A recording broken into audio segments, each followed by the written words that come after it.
नमस्कार दोस्तों, कैसे हैं बच्चे आप लोग? बहुत अच्छे हैं। दीपावली का फेस्टिवल बीत गया, छठ पूजा भी जस्ट बीत ही रहा है, मान लीजिए बीत ही गया है, ठीक है ना? तो आप ये समझिए कि सारे त्योहार तो बीत गए हैं, अब केवल एक ही फेस्टिवल आने वाला है, वो है आपका एग्ज़ाम सेशन, ठीक है ना? अब उसको भी आप फेस्टिवल की तरह मनाते हैं या फिर उसको गम की तरह मनाते हैं, ये आपके ऊपर डिपेंड करेगा कि आप उसको किस रूप में मनाना चाहेंगे।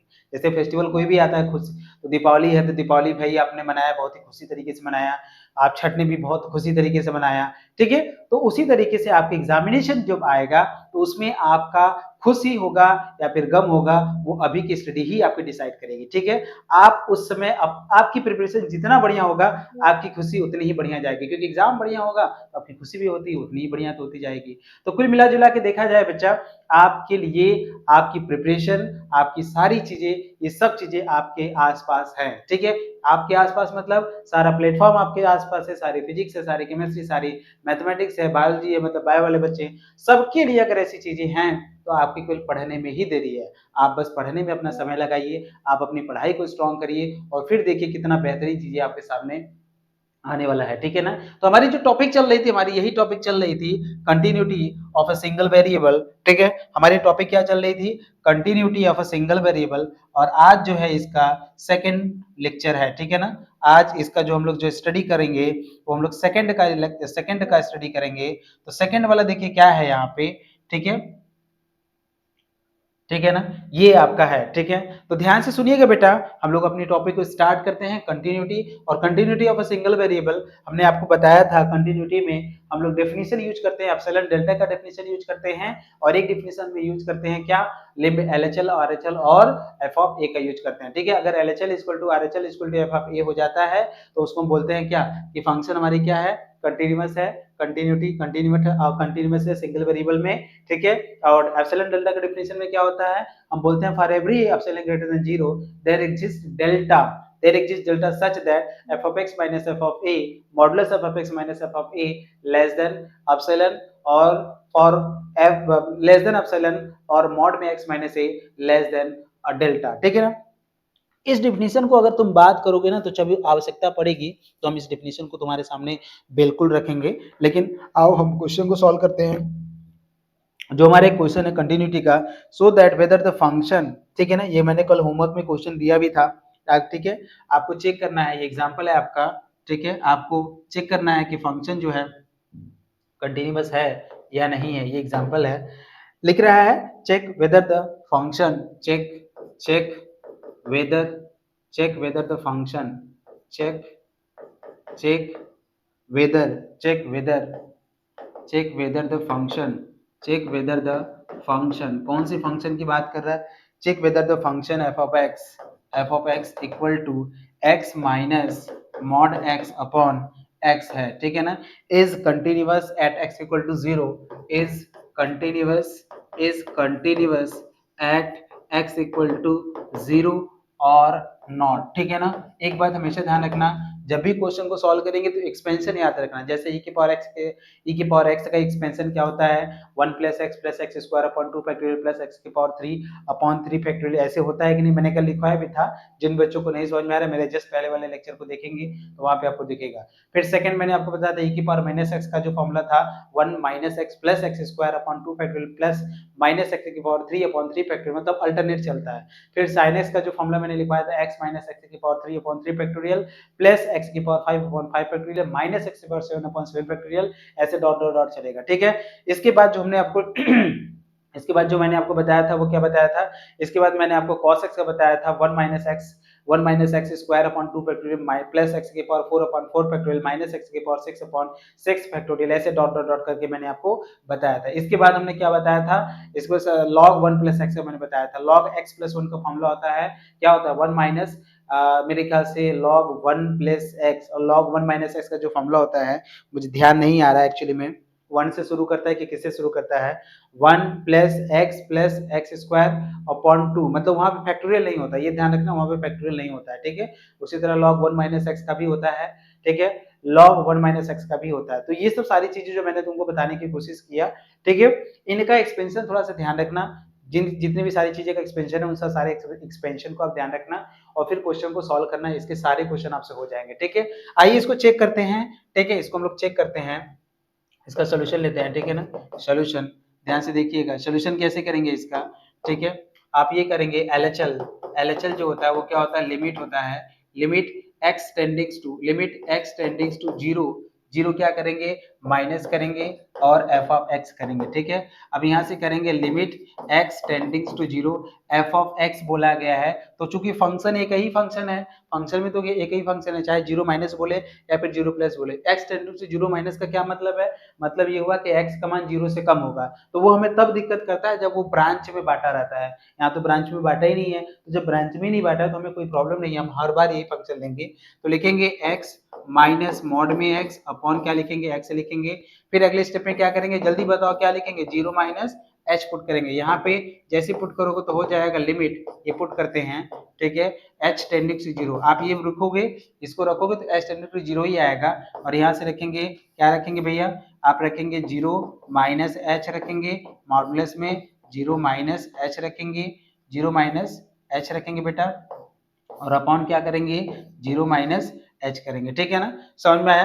फिर यहाँ से लिखेंगे क्या, लिमिट h टेंडिंग्स टू जीरो लिखेंगे, यहाँ से लिखेंगे माइनस h, माइनस मॉड में माइनस h है तो h ही आ जाएगा, और बटा क्या लिखेंगे, माइनस h हो जाएगा।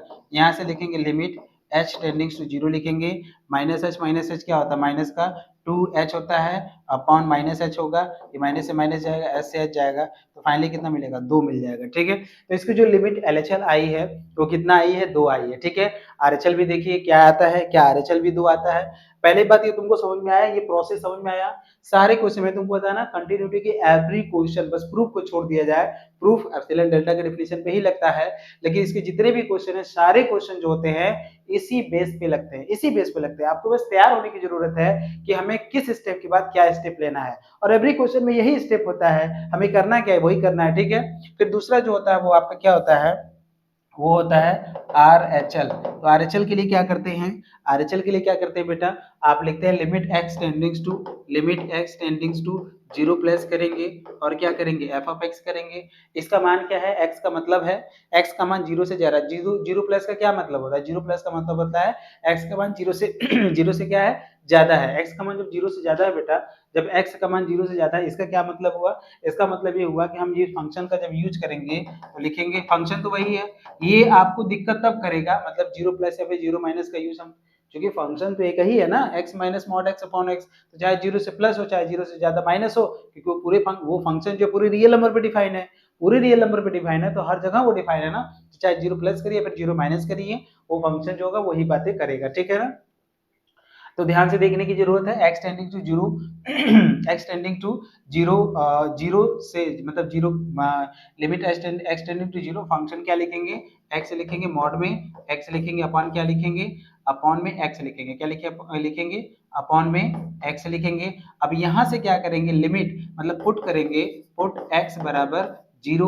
माइनस जीरो प्लस एच, क्योंकि आप RHL ले रहे हैं तो जीरो प्लस एच करेंगे, x बराबर जीरो प्लस एच, तो यहाँ से हो जाएगा लिमिट x के जगह पे zero plus h tendings to zero, और यहाँ से लिखेंगे x यहाँ पे जीरो प्लस एच लिखेंगे, माइनस जीरो प्लस एच लिखेंगे, जीरो प्लस अरे मीटो रे भाई, ठीक है, जीरो प्लस एच लिखेंगे, और बटे क्या लिखेंगे बेटा, बटे जीरो प्लस एच लिखेंगे। ठीक है, यहाँ से देखेंगे तो लिमिट हो जाएगा एच टेंडिंग्स टू जीरो, यहाँ से एच माइनस एच अपॉन क्या होगा, एच होगा, यहाँ से कटेगा बेटा तो हो जाएगा limit h tending to zero h. ठीक है, और यहाँ से हो जाएगा माइनस, मतलब मॉड एच है, एच खुद एक पॉजिटिव नंबर होता है, एच की वैल्यू कभी भी निगेटिव नहीं होता, तो एच पे यदि मॉडुलस लगता है तो उससे कोई फर्क नहीं, क्योंकि खुद ही पॉजिटिव है, एच का मान हम नेगेटिव आज तक नहीं ले सकते, केवल पॉजिटिव ही लेते हैं, क्योंकि मेंशन करते हैं आप एप्सिलॉन ग्रेटर देन जीरो, तो एच भी वही होता है, तो यहाँ से मिलेगा एच अपॉन एच मिलेगा बेटा।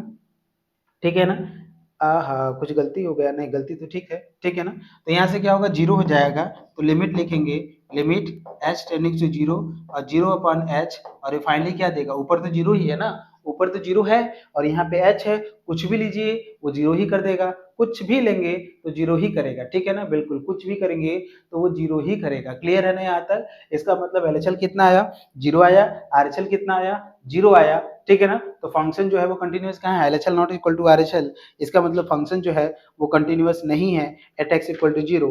6 का आंसर मैं देख लेता हूँ फिर मैं आपको बता रहा हूँ। नहीं लिखा है क्या आंसर?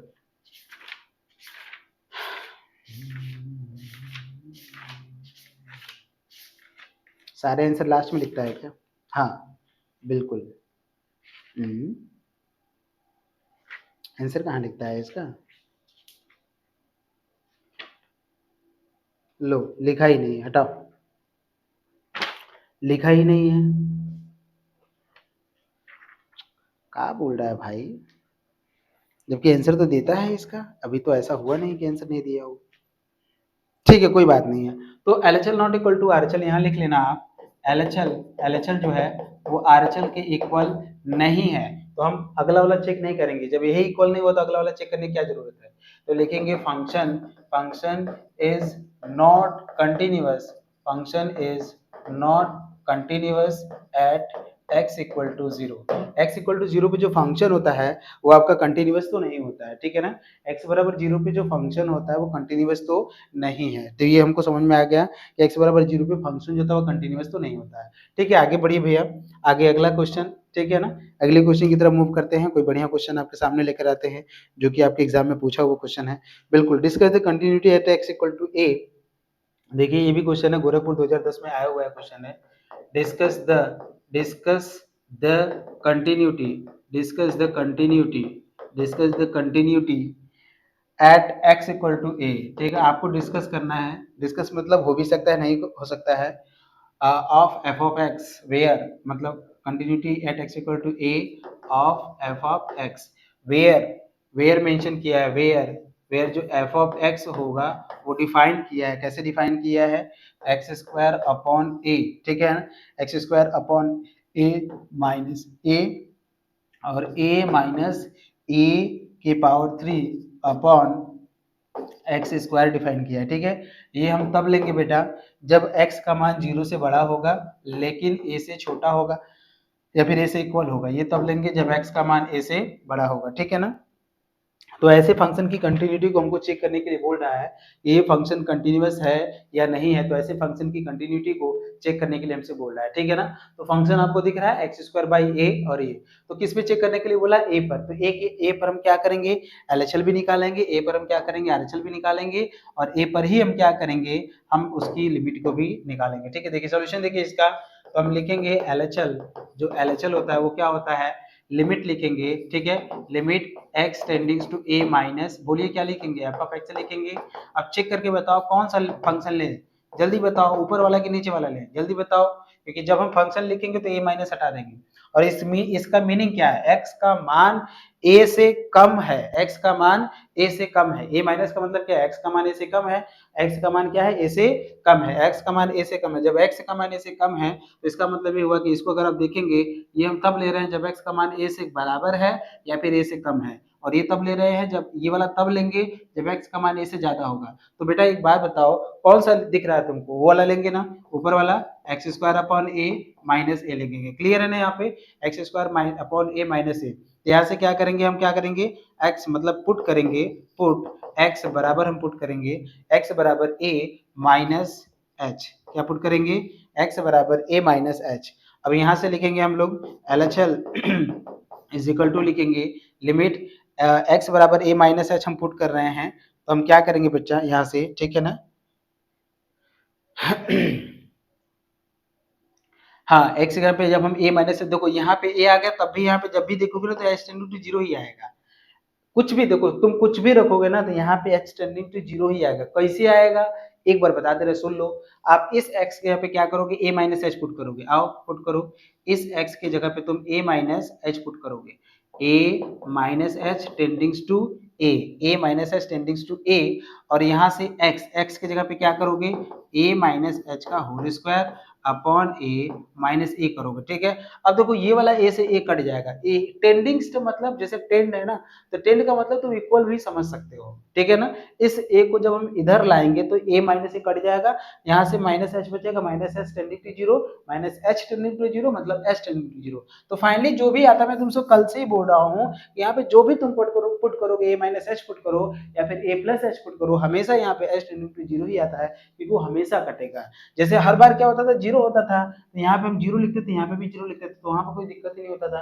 लेकिन यहाँ जीरो नहीं, यहाँ तो ए है ना बेटा, तो ए है तब भी आएगा limit h tending to zero ही आएगा। तो इसका मतलब ये हुआ बेटा, यहाँ से मिलेगा limit h tending to zero, ठीक है ना। अब यहाँ से क्या मिलेगा, ए माइनस एच का होल स्क्वायर अपॉन क्या मिलेगा, ए मिलेगा और माइनस का ए मिलेगा। अब एच का मान हम जीरो रख लेते हैं, क्या रखते हैं, एच का मान जीरो, मतलब एच टेंडिंग टू जीरो, मतलब एच धीरे धीरे जीरो की तरफ टेंड कर रहा है, तो इसका मतलब एच का मान अगर हम फाइनली अगर हम जीरो लिख देते हैं, तो यहाँ से जब जब हम एच लिखेंगे ना, तब हम ये लिमिट नहीं लगाएंगे, तब लिखेंगे ए माइनस जीरो का होल स्क्वायर अपॉन ए और माइनस ए, यहाँ से करेंगे तो ए स्क्वायर अपॉन ए माइनस ए, काटेंगे तो यहाँ से हो जाएगा जीरो, क्योंकि यहाँ से ए मिलेगा और यहाँ से ए माइनस ए कितना हो जाएगा, जीरो हो जाएगा। समझ में आया ये बात, कोई दिक्कत है यहाँ तक? चलो बहुत अच्छी बात। तो एलएचएल कितना आ गया, एलएचएल जीरो आ गया ना जीरो।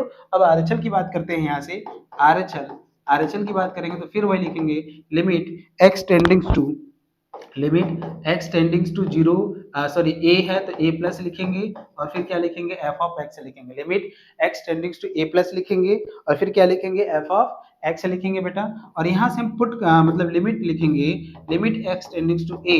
और बेटा ये समझना है कि एक्स का मान जब ए से ज्यादा है, क्या है, एक्स का मान ए से ज्यादा, जब एक्स का मान ए से ज्यादा है तो ये वाला लेंगे, एक्स का मान जब ए से कम है या फिर एक इक्वल है तब ये लेंगे। तो आप खुद देख के बताओ, ये दोनों फंक्शन में हमें ये लेना चाहिए फिर ये लेना चाहिए, जल्दी सोच के बताओ।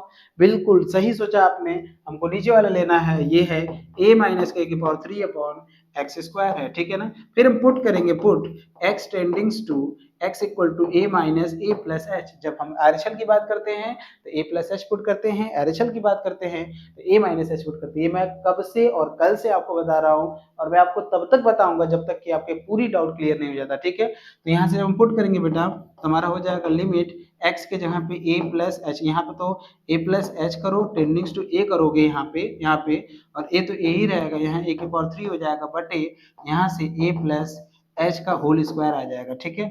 यहाँ से ए जो है वो चला जाएगा, ठीक है ना, ए से ए जो है वो चला जाएगा, तो यहाँ से मिलेगा लिमिट, यहाँ से लिखेंगे एच टेंडिंग्स टू जीरो, यहाँ से मिलेगा ए माइनस ए के पावर 3 बटा ए प्लस एच का होल स्क्वायर। अब यहाँ से अगर आप ध्यान से देखोगे बेटा, यहाँ से देखोगे तब अगर हम h बराबर जीरो पुट करेंगे, h टेंडिंग टू जीरो का मतलब क्या है, जस्ट जीरो के पास वो पहुंचने की कोशिश कर रहा है, ठीक है ना। तो इसका मतलब ये हुआ, हम लिखेंगे यहाँ से, हम लिखेंगे a माइनस का a के पावर 3 अब बटे हो जाएगा a स्क्वायर, क्या हो जाएगा a स्क्वायर, ये कटेगा इससे तो मिलेगा हमको a माइनस ए, और a माइनस ए कितना होता है, जीरो होता है। तो फाइनली देखा जाए तो एलएचएल भी कितना आया, जीरो आया, आरएचएल भी कितना आया, जीरो आया बेटा। और एफ ऑफ जीरो की बात कर रहा है, एफ ऑफ ए की बात कर रहा है, ए पर बोला गया है, तो एफ ऑफ ए में हम कौन सा फंक्शन लेंगे, ये तब लेंगे जब एक्स का मान जीरो से बड़ा लेकिन ए या फिर ए से छोटा हो, ये तब लेंगे जब एक्स का मान ए से बड़ा हो। तो ये मतलब ये हम तब लेंगे, ठीक है ना। तो एक्स का मान ए है ना, तो ये वाला फंक्शन लेंगे, आप लिखोगे एक्स स्क्वायर अपॉन ए माइनस का ए है, और इसमें हम क्या पुट करेंगे, इसमें हम पुट करेंगे x बराबर ए, जहां जहां x है वहां वहां a पुट करिए, ए स्क्वायर बाई ए माइनस ए लिखेंगे, ये कटेगा तो a माइनस ए बराबर क्या आ जाएगा, जीरो आएगा। तो यहाँ पे लिखेंगे LHL is equal to RHL is equal to क्या लिखेंगे, f ऑफ a लिखेंगे। This implies their function is continuous at x equal to a, x equal to a पे फंक्शन क्या है, कंटिन्यूअस है। अब बताओ इस पूरे प्रोसेस में हमने तुमको ऐसी कौन सी नई बात बता दी जो तुमको यहाँ पे डाउट क्लियर हो रहा है, जो भी तुमको परेशानी क्लियर हो रहा है, कुछ नहीं, बिल्कुल यहाँ पे मैंने ऐसी कोई बात ही नहीं बताई। यहाँ पे हर चीज में एकदम कॉन्सेप्ट, मतलब जैसे हर क्वेश्चन में यही करना होता है, एवरी क्वेश्चन में यही करना होता है, इसके अलावा कोई कॉन्सेप्ट मत लगाना, ठीक है ना। बस ये तुमको ध्यान रखना चाहिए कि लिमिट निकालने आना चाहिए, और लिमिट में भी बहुत बड़ा दिमाग नहीं लगाना है, ठीक है। बस इतना ध्यान रखना, जीरो बाई जीरो का फॉर्म और इन्फिनिटी बाई इन्फिनिटी का फॉर्म नहीं बनना चाहिए, मतलब ऊपर भी, मतलब एच का मान हम तब रखेंगे, देखो ये भी ध्यान से रखना, हम एच का मान यहाँ पे नहीं रख सकते थे, हम तब रख सकते थे जब जीरो बाई जीरो का फॉर्म न बने और इन्फिनिटी बाई इन्फिनिटी का फॉर्म अगर बन रहा है मतलब ऊपर मतलब h को रखने पर ऊपर भी जीरो और h के रखने पर h को रखने पर, लेकिन ऊपर पहले से ही जीरो है। जैसे ऊपर पहले से ही जीरो है, अगर आप ध्यान से देखेंगे यहाँ से ऊपर पहले से ही जीरो, जैसे यहाँ पे हम जैसे h रख रहे हैं तो यहाँ 0/0 का फॉर्म थोड़ा ना बन रहा है, लेकिन इसके जस्ट पहले वाले क्वेश्चन में अगर आप ध्यान से देखेंगे तो यहाँ तो जीरो है ना, h के रखने पर 0/0 का फॉर्म नहीं बन रहा है, ये पहले से ही ऊपर जीरो है यहाँ पे, तो जीरो तब उसमें कोई दिक्कत नहीं, लेकिन h को रखने के बाद जीरो, जैसे ऊपर तो पहले से ही जीरो है ना, इसको आप ऐसे लिख सकते हो, कोई दिक्कत नहीं है। इसको अगर तुम्हें दिक्कत लग रहा है तो मैं इसको ऐसे लिख सकता हूँ कि स्टेप और बढ़ा दो, limit h tending to zero, और यहाँ जीरो होगा क्योंकि जीरो का किसी में मल्टीप्लाई करोगे तो जीरो ही आएगा, तो फाइनली कितना आएगा, जीरो आएगा। हम ऐसे लेकर आते हैं, h को रखने पे नहीं, लेकिन h को रखने पे 0/0 का फॉर्म नहीं बनना चाहिए, मेरा कहना ये है। ठीक है, h को रखने, जैसे यहाँ पे अगर h रखोगे, h का मान जीरो, यहाँ पे जीरो जीरो, तो जीरो रखने पे 0/0 का फॉर्म बन रहा है कि नहीं, तो यहाँ हम नहीं रख सकते हैं, मेरा कहना यही था। ठीक है, आपको ये सॉल्व करना ही पड़ेगा। ठीक है, तो ये था, मतलब ऐसी सारी कंटिन्यूटी के क्वेश्चन थे, आपको समझ में आ रहा होगा मैं आपको क्या बताना चाहता हूँ। ठीक है ना, बिल्कुल यहाँ तक आपको समझ में आया, जहाँ तक मुझे ऐसा लग रहा है कि आपको समझ में आया होगा। ठीक है ना, क्लियर है तो बोलो आगे चलें, अगर क्लियर है तो फिर आगे चले, नहीं तो फिर का क्वेश्चन और कराए तुमको। ठीक है, एक क्वेश्चन है, इसको भी देख लो। Discuss the continuity of the function f of x equal to greatest integer x. ठीक है, कुछ ऐसे क्वेश्चन है जो कि दिमाग लगाओगे तो फिर तुम्हारा सब कुछ बनता जाएगा। ठीक है ना, discuss the continuity of the function, बहुत ही छोटा क्वेश्चन है लेकिन बहुत ही लाजमी सा क्वेश्चन है ये। ठीक है, बहुत ही लाजमी क्वेश्चन है। ठीक है, बिल्कुल, तो ये सब चीज़ों को थोड़ा सा जानो भैया, करोगे समझोगे तभी हो पाएगा, अदरवाइज तो नहीं हो पाएगा। ठीक है ना,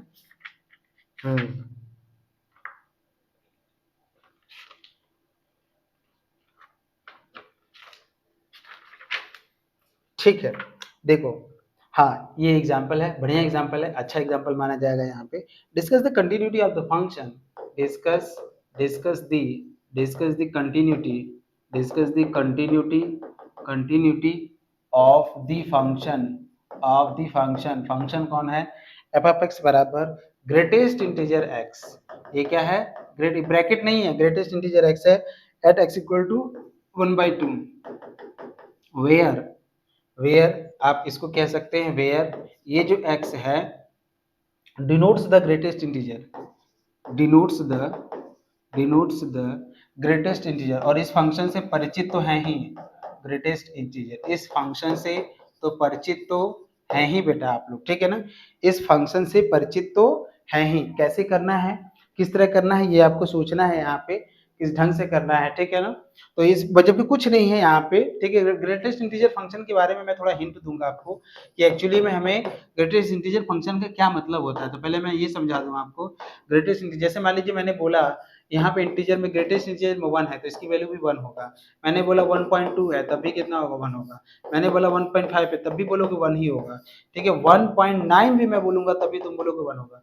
कहने का मतलब क्या है, कहने का मतलब ये है कि जो भी अंदर नंबर रहेगा, जो भी अंदर नंबर रहेगा जस्ट उसके पहले वाला नंबर इंटीजर, ऐसे सोचो, जो भी अंदर नंबर रहेगा उससे जस्ट पहले वाला इंटीजर देखो, जो होगा वही आपका इसका आंसर है। जैसे 1.2 है तो 1.2 का इसका आंसर 1 कैसे आ गया, क्योंकि 1.2 के जस्ट पहले इंटीजर कौन होता है, 1 होता है। 1.9 है तो 1.9 के जस्ट पहले वाला इंटीजर कौन होगा, 1 ही होगा। तो कहने का मतलब ये है कि इसका मीनिंग ये होता है जो भी अंदर रहेगा, जो भी अंदर रहेगा जस्ट उसके पहले वाला इंटीजर आपको लेना है, कुछ भी नहीं कहा गया, कुछ भी नहीं। बहुत ही सिंपल और बहुत ही साधारण सा एग्जांपल है जो मैं आपको समझा रहा हूँ, उसको समझिए। जबकि इसका ग्राफ बनाएंगे तो ग्राफ भी इसका कुछ अजीब सा बनता है, लेकिन पहले इस बात को समझिए कि इसका मतलब क्या होता है। जैसे ग्रेटेस्ट इंटीजर 1.2 का मतलब इस ग्रेटेस्ट इस फंक्शन का, ये जो फंक्शन जो ब्रैकेट लगा हुआ है, जो बड़ा वाला ब्रैकेट है, इस बड़ा वाला ब्रैकेट का मतलब ये होता है कि जो भी नंबर होगा अंदर,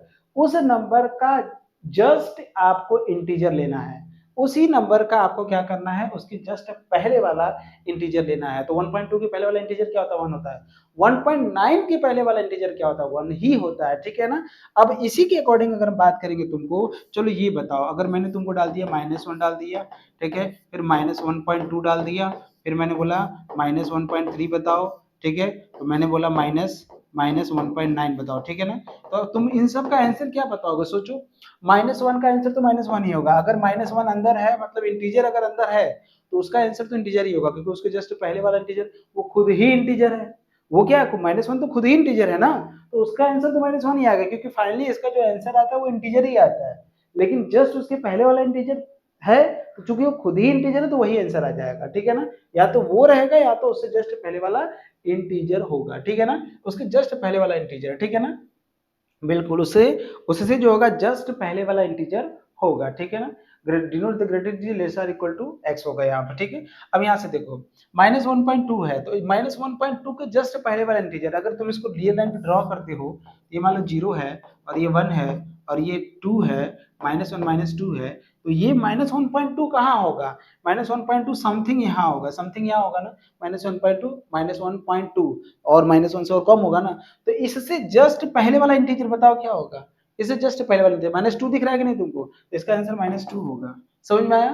फिर इसके बाद -1.3 भी इसी में होगा, लेकिन यहाँ होगा -1.3, तो इससे जस्ट पहले वाला इंटीजर क्या होगा, -2 ही होगा। और -1.9 जस्ट इसके पास में होगा, लेकिन इसका भी आंसर क्या होगा, -2 ही होगा, क्योंकि इसका जस्ट पहले वाला इंटीजर ले रहे हैं तो -2 आएगा। क्लियर है, इतनी बातें तुमको समझ में आया। और जब इतनी बातें तुमको समझ में आ गया है तो फिर इसका क्वेश्चन का सोल्यूशन भी तुमसे हो जाएगा। आओ हम लोग इसको क्वेश्चन को सोल्यूशन करते हैं। हम सबसे पहले एलएचएल निकालते हैं। एलएचएल तो लिखेंगे लिमिट x टेंडिंग टू, किस पॉइंट पे चेक करना है, 1/2, तो 1/2 माइनस करेंगे और फंक्शन क्या लिखेंगे, एफ ऑफ एक्स लिखेंगे। फिर क्या लिखेंगे, लिमिट लिखेंगे x टेंडिंग टू 1/2 लिखेंगे। और फंक्शन क्या है, फंक्शन जो है चाहे 1/2 से कम लो या फिर 1/2 से ज्यादा लो, फंक्शन तो ग्रेटेस्ट इंटीजर ही रहेगा। तो ग्रेटेस्ट इंटीजर क्या हो जाएगा, x हो जाएगा, ठीक है ना। ग्रेटेस्ट इंटीजर क्या हो जाएगा, x हो जाएगा। अब ये आपको समझने की जरूरत है, x टेंडिंग टू 1/2 लिखा है यहाँ पे, ठीक है ना।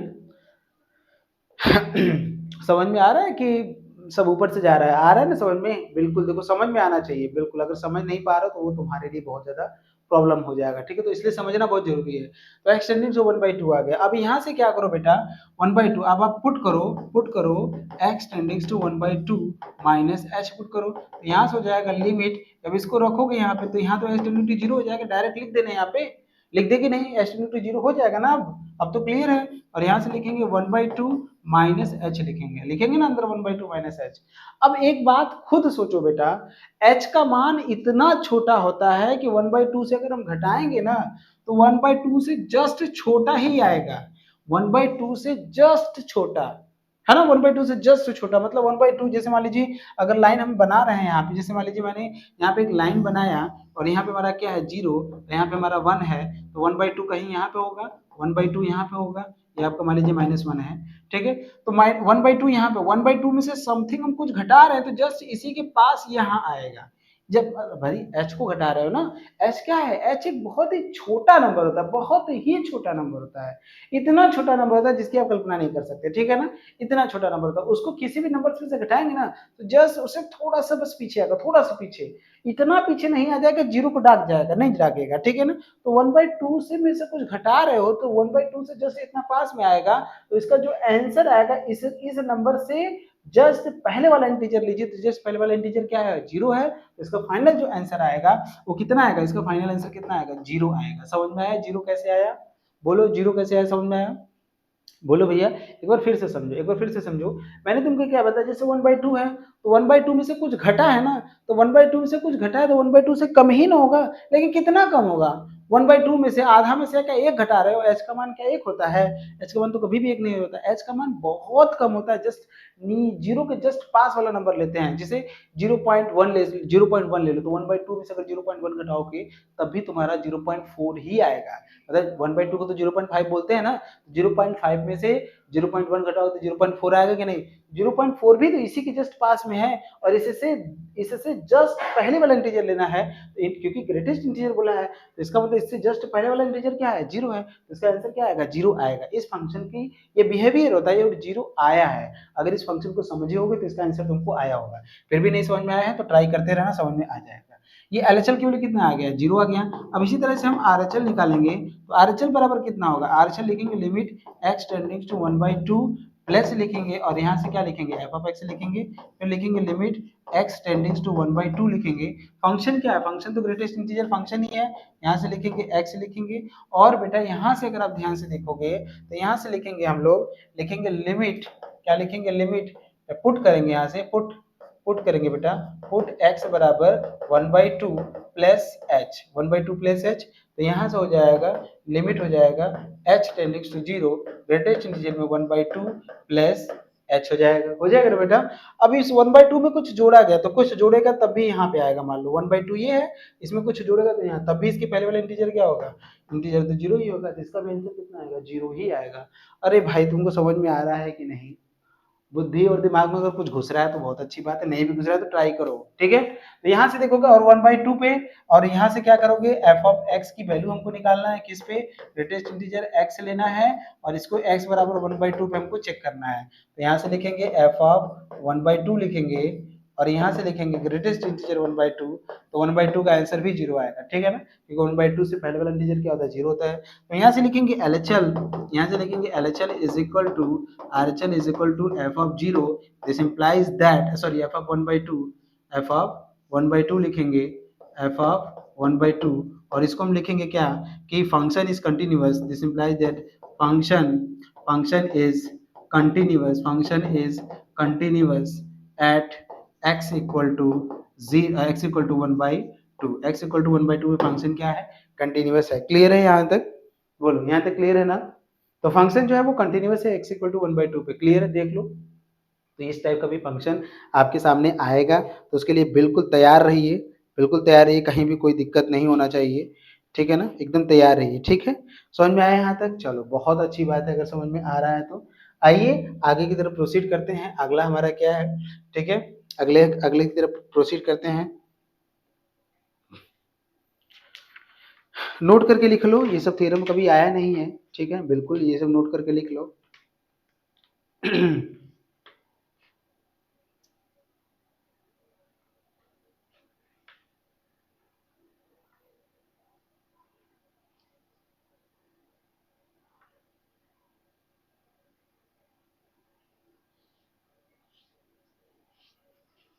ठीक है,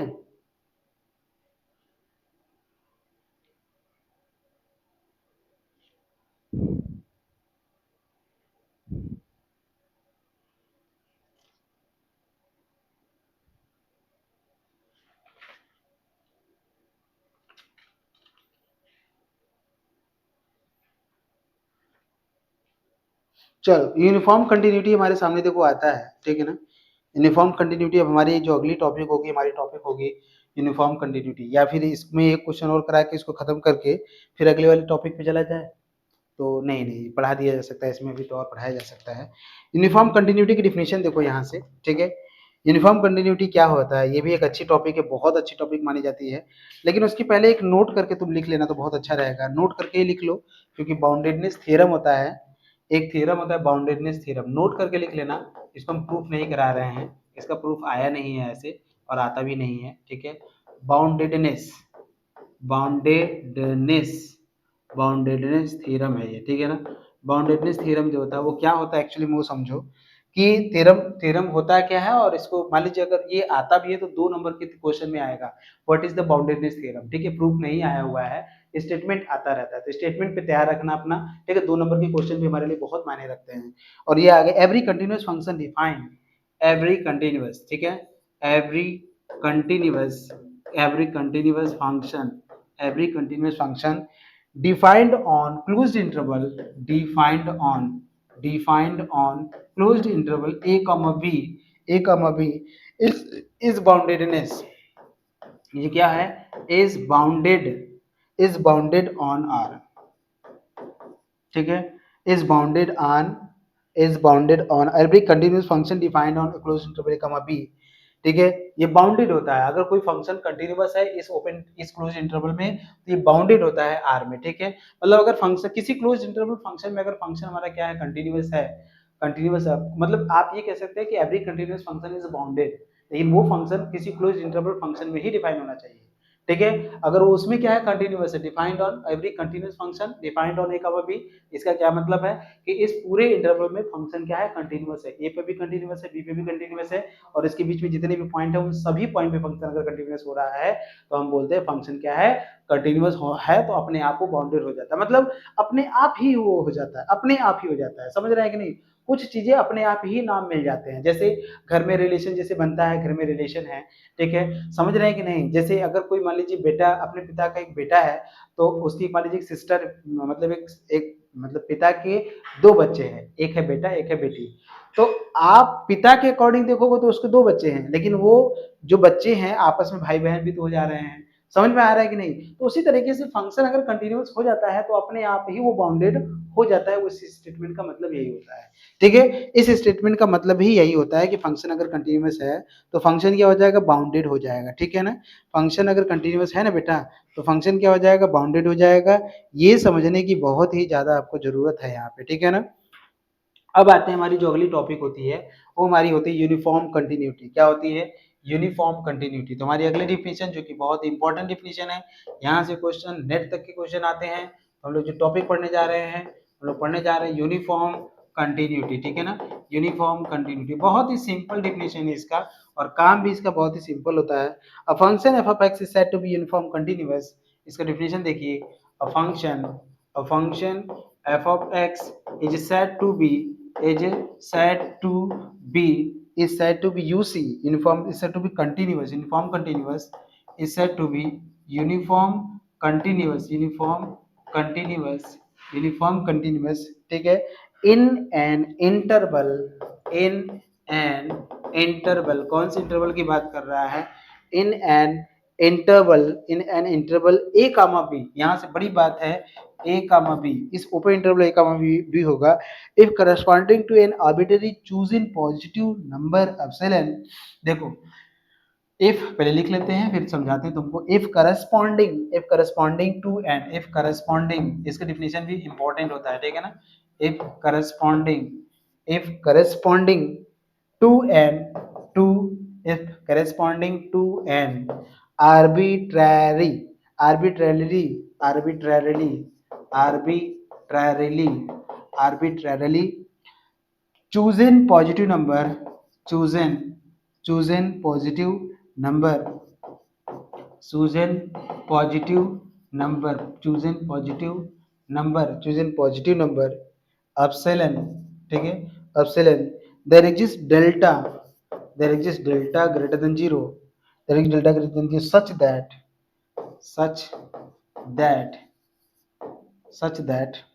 such that f of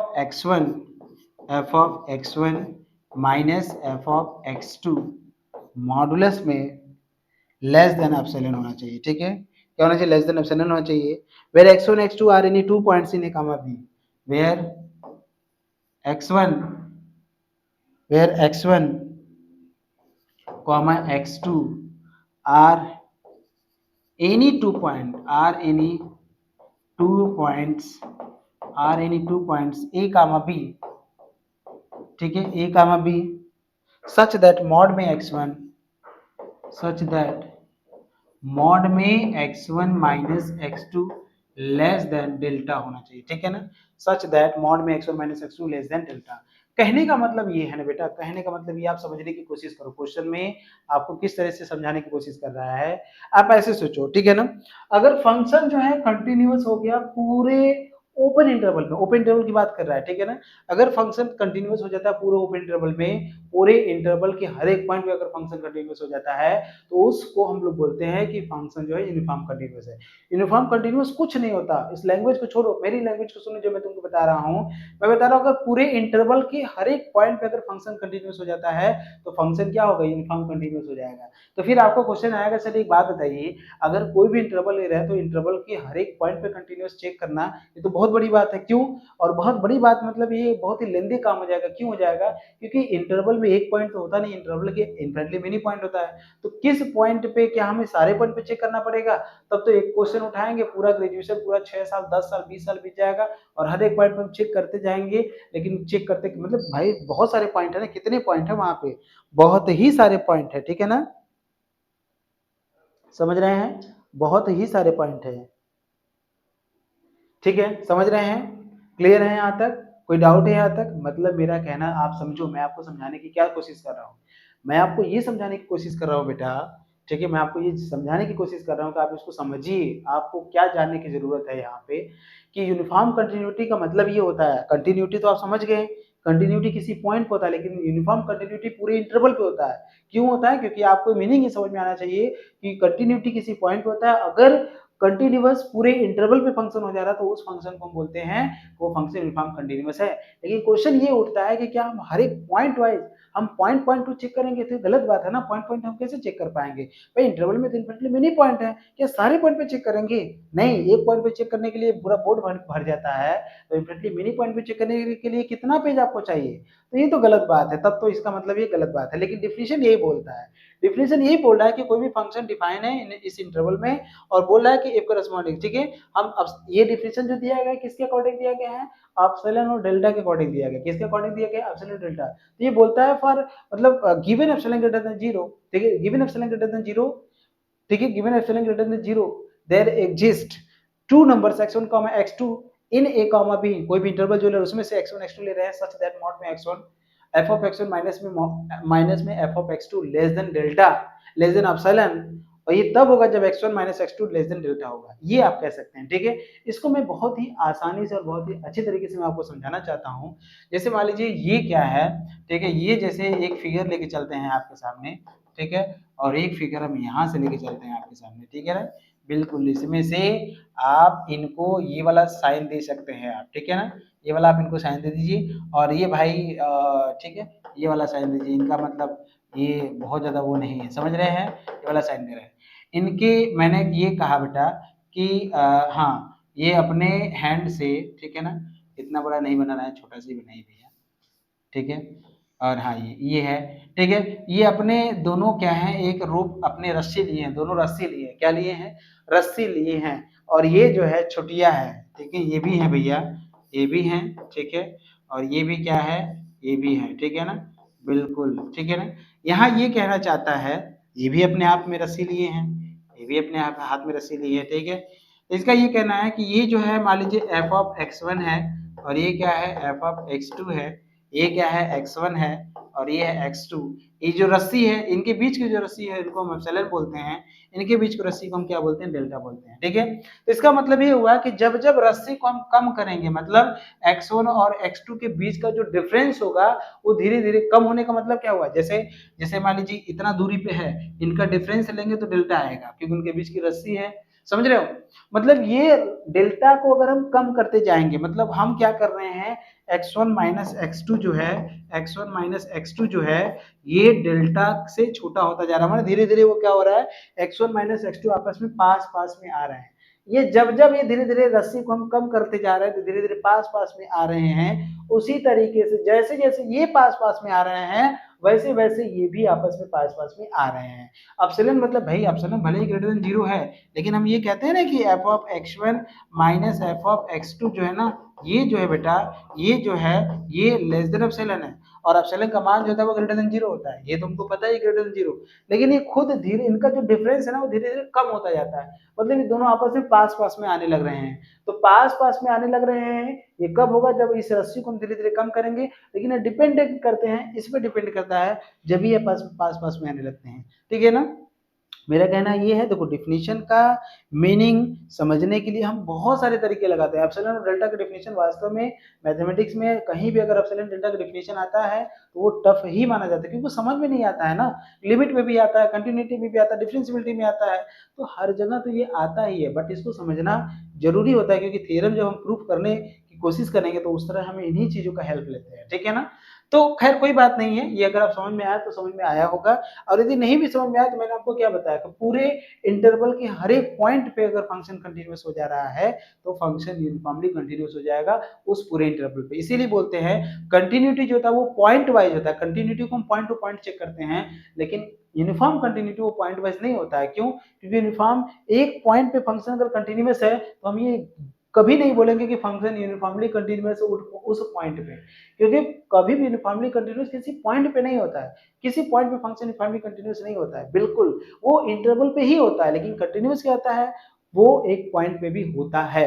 तो हम इसीलिए बोलते हैं कंटिन्यूटी जो है वो एक पॉइंट वाइज है, लेकिन uniform continuity is not a point wise, ठीक है। और डेफिनेशन को याद रखना, क्योंकि डेफिनेशन भी आपके एग्जाम में आता है, और डेफिनेशन कुछ नहीं है यार, कि डेफिनेशन कुछ भी नहीं है, और लेकिन ये डेफिनेशन एग्जाम में आया हुआ है। ये डेफिनेशन अगर मैं आपको बता दूं तो ये आया हुआ है डेफिनेशन काशी 2018 में आया हुआ है, इसका मतलब ये कहीं और भी पूछा जाता रहा है, ठीक है ना। तो यूनिफॉर्म कंटिन्यूटी का मतलब समझ में आया, तुमको समझ में आया कि नहीं, क्लियर है, यहाँ तक क्लियर है, बिल्कुल यहाँ तक तुम्हारा क्लियर होना ही चाहिए, नहीं क्लियर हो रहा है तो वास्तव में दिक्कत है, ठीक है। अब एक अगली जो हमारी डिफिनीशन, देखो अभी हम क्वेश्चन सॉल्व करेंगे इसका, ऐसी बात नहीं कि क्वेश्चन सॉल्व नहीं करेंगे, ठीक है ना, तो क्वेश्चन को तो हम सॉल्व करेंगे ही करेंगे, लेकिन हाँ हाँ ठीक है, बिल्कुल क्वेश्चन को सॉल्व कर, लेकिन हम थ्योरम का हेल्प लेंगे, ऐसी बात नहीं है, ठीक है, या फिर इसी डिफिनीशन का हेल्प ले लेंगे, क्या दिक्कत है, इसी डिफिनीशन का ही हेल्प ले लेंगे, ठीक है। जैसे क्वेश्चन लेकर आते हैं, so that f is uniformly continuous on every closed and finite interval but it is not uniformly continuous, uniformly continuous आ रहा है, ठीक है ना, आर में नहीं है लेकिन भाई इसमें तो है, चलिए खैर कोई बात नहीं, इसको देखते हैं। ये बढ़िया एग्जांपल लेता है यहाँ से, और ये हमारे आज का लास्ट एग्जांपल होगा, यहाँ से देखिए आप एग्जांपल लेके चलते हैं, लिखा है so that the function, so let let f of x equal to x square, और एक्स कहाँ से ले रहे हैं, पूरा रियल नंबर से ले रहे हैं, ठीक है। So that f is uniformly continuous, so that so that so that F so that f is uniformly continuous, f is uniformly continuous on every closed and finite interval, on every closed and finite interval on r, finite interval on r लेते हैं, ठीक है ना, ये हमको दिखाना है। देखो सोल्यूशन कैसे करेंगे, फंक्शन को डिफाइन करना है यहाँ से, तो हम सबसे पहले क्या करेंगे, हम मान लेते हैं कि बी एनी, मतलब लेट कर लेते हैं, let a comma b, b any, a comma b, b any closed and finite interval, b any closed and finite interval, finite interval, ठीक है ना। ये मान के चलते कि हमारी क्या है, क्लोज्ड और फाइनाइट इंटरवल है। हम यहाँ से 2 पॉइंट लेते हैं लेट, ठीक है, x1, x2 हम कहाँ से लेते हैं, इसी इंटरवल से 2 पॉइंट हम ले लेते हैं, ले लिया, हमेशा करते हैं, पिछले वाले डेफिनेशन में भी देखेंगे, तो हमने उसमें यहाँ पे x1 x2 दो इंटरवल में से 2 पॉइंट लिया है।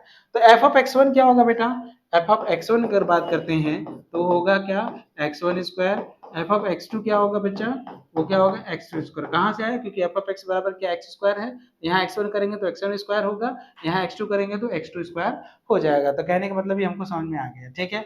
अब हम क्या करेंगे, हम ये लेके चलेंगे mod of x1 minus x2, mod of f of x1 minus f of x2, ये अगर हम लेके चलते हैं तो मॉड आएगा, f ऑफ x1 की वैल्यू क्या है, x1, अच्छा ये आपको क्लियर होना चाहिए, ये आपको ध्यान होना चाहिए क्या, कि एंड आपको ये ऐसे लेना है कि x1 माइनस x2 की जो वैल्यू है लेस देन डेल्टा होना चाहिए, इस बात को ध्यान रखिएगा थोड़ा, ठीक है ना।